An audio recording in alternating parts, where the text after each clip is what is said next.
जय जोहार, जय आदिवासी। 26 जनवरी यानी कि भारत देश का, हमारे देश का गणतंत्र दिवस। इस दिन हमारा पूरा देश संविधान लागू होने के वर्षगांठ मनाएगा। आप सभी को 26 जनवरी की हार्दिक हार्दिक शुभकामनाएं। आज़ादी के पहले इसी दिन मध्य प्रदेश के खंडवा जिले में 1842 में एक महान व्यक्ति का जन्म हुआ था, एक महान योद्धा का जन्म हुआ था। The Robin Hood of the India, the greatest freedom fighter of the India, his name is Tantya Mama Bhil. His legacy is never be forgotten throughout the India and our tribes. हम प्यार से उन्हें तंट्या मामा भील के नाम से जानते हैं। 19वीं शताब्दी में भारत अंग्रेजों का गुलाम था। उस दौर में अंग्रेजों का हम पर अन्याय अत्याचार बढ़ गया था। इसके खिलाफ हमारे तंट्या मामा भील ने विद्रोह किया, आवाज उठाई, आदिवासियों के हक अधिकार के लिए, जल जंगल जमीन के लिए उन्होंने आवाज उठाई और हमारे हक और अधिकार के लिए वह लड़े। वही आवाज हमारे भारतीयों में है, हमारे दिल में है। साहूकार, जमींदार और ये अंग्रेजी शासन, इनके खिलाफ विद्रोह करने वाले हमारे तंट्या मामा भील सरकारी खजाना और ये अमीर लोग हैं उन्हें लूटते थे और वह धन गरीब लोगों में, हमारे आदिवासियों में बांटते थे। इसीलिए हम उन्हें रॉबिन हुड कहते हैं। रॉबिन हुड मतलब इसका अर्थ है कि बड़े लोगों से लूटने का, धन लूटने का, और वह धन हमारे आदिवासी भाइयों में, गरीब लोगों में बांटने का। इसे हम रॉबिन हुड कहते हैं। पहाड़ों में रहकर, जंगल में रहकर अंग्रेजों के खिलाफ युद्ध किया और उस युद्ध का नाम था गुरिल्ला वॉरफेयर, यानी कि गुरिल्ला युद्ध शैली। इससे क्या हुआ कि अंग्रेजों के खिलाफ ज़्यादा समय तक हमारे पुरखे, हमारा तंट्या भील लड़ता रहा और अंग्रेजों को पूरा का पूरा झकझोर करके रख दिया।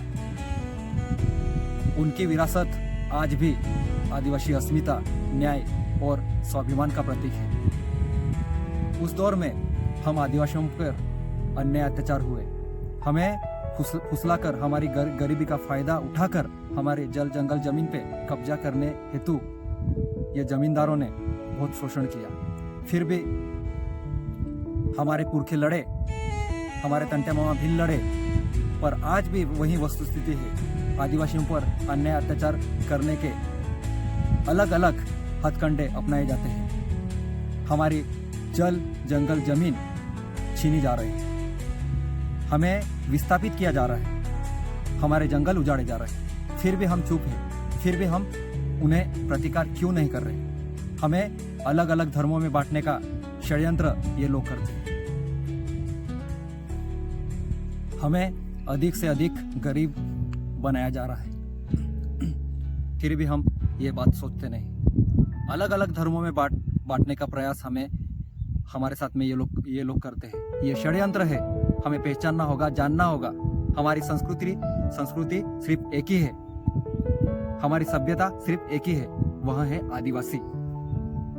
कोई धर्म नहीं है, ये सभ्यता है और ये सभ्यता हजारों सालों से हमारे पुरखों ने संभाली है और आज हम पर आई है। हमें हमारी संस्कृति, हमारी सभ्यता संभालनी है। आदिवासियत को बढ़ावा देना है। इसलिए हमारा संस्कृति में रहना आवश्यक है, उसे जानना, उसे पहचानना आवश्यक है। आज आप सभी भाइयों से मैं निवेदन करता हूँ कि हमारी संस्कृति को जाने, उसे पहचाने और हर हमेशा हमारी संस्कृति के साथ में चले। हमारा यही धर्म भी है और हमारी संस्कृति भी यही है। हम आदिवासी हैं और आदिवासी ही रहेंगे। क्या हमारे पुरखों ने जल जंगल जमीन के लिए लड़ाई लड़ी थी?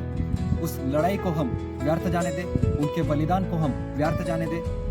ऐसा कभी हम होने नहीं देंगे। इसलिए ये पीढ़ी है, इस पीढ़ी को जानना होगा। हमारे हक और अधिकार के लिए हमें लड़ना होगा, हमारे जल और जंगल जमीन के लिए हमें लड़ना होगा। ये लड़ाई सिर्फ जल जंगल जमीन की नहीं है। ये लड़ाई हमारे आदिवासी अस्तित्व की है और ये अस्तित्व टिकाने की जिम्मेदारी हम युवाओं पर है, हम आदिवासियों पर है। ये हमें जानना होगा और पहचानना होगा। आप सभी को जय जोहार, जय आदिवासी।